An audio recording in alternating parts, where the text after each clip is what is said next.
ছিষট্টৰতম all India independence day cup football প্ৰতিযোগিতাৰ নগাঁও ক্ৰীড়া সন্থাই যোৱা 24 নৱেম্বৰৰ পৰা আমি আৰম্ভ কৰিছিলোঁ। আজি আমি ফাইনেল খেলত উপনীত হৈছোঁ আৰু এই ফাইনেল খেলত খুব সুন্দৰ খেল আপোনালোকে দেখিছে ইতিমধ্যে হৈ আছে। অল ইণ্ডিয়া দুলীয়াজান দলৰ লগত আমাৰ মণিপুৰৰ লীগ চেম্পিয়ন ফুটবল ক্লাব দলে এই প্ৰতিযোগিতাত ভাগ লৈছে।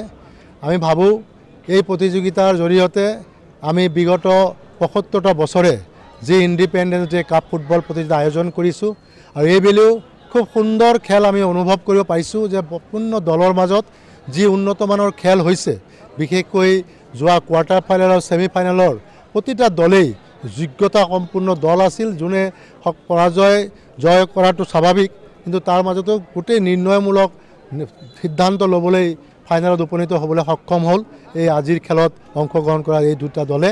মই ভাবিম এই প্ৰতিযোগিতাখনি সফল কৰাৰ ক্ষেত্ৰত আমাৰ নগাঁও ক্ৰীড়া সন্থাৰ সভাপতিৰ নেতৃত্বত সকলোৱে ব্যক্তিয়ে আমাৰ কাৰ্যনিৰ্বাহকৰ সদস্য সকলোৱে দিনে নিশাই যি কষ্ট স্বীকাৰ কৰি আৰু নগাঁওবাসী ক্ৰীড়ামোদী ৰাইজৰ সহায় আৰু সহযোগিতা লৈ আমি এই প্ৰতিযোগিতা সফল কৰাৰ যি সপোন দেখিছিলোঁ ই আজি বাস্তৱ ৰূপ দিবলৈ আমি সক্ষম হৈছোঁ।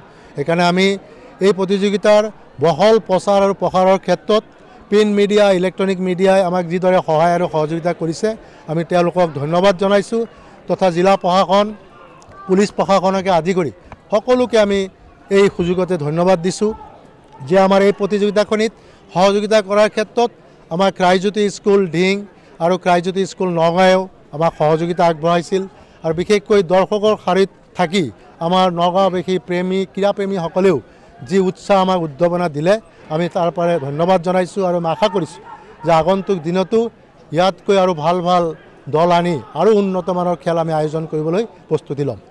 এই প্ৰতিযোগিতাত আমাৰ মুঠ 16টা দলে যোগদান কৰিছিলে, তাৰে অসমৰ বাহিৰৰ মানে উত্তৰ পূৰ্বাঞ্চলৰ বাহিৰৰ দুটা দল আৰু উত্তৰ পূৰ্বাঞ্চলৰ 3টা দল আৰু আমাৰ বাকীখিনি আমাৰ অসমৰ দলে এই প্ৰতিযোগিতাত ভাগ লৈছিল।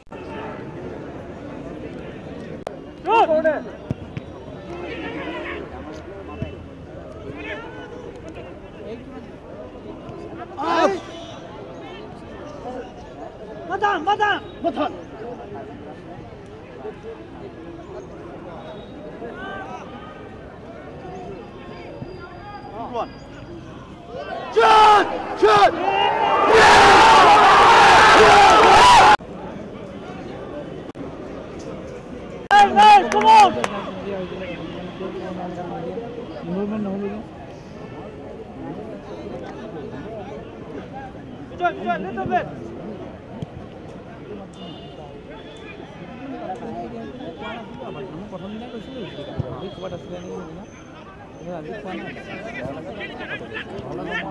Back, Molly, back!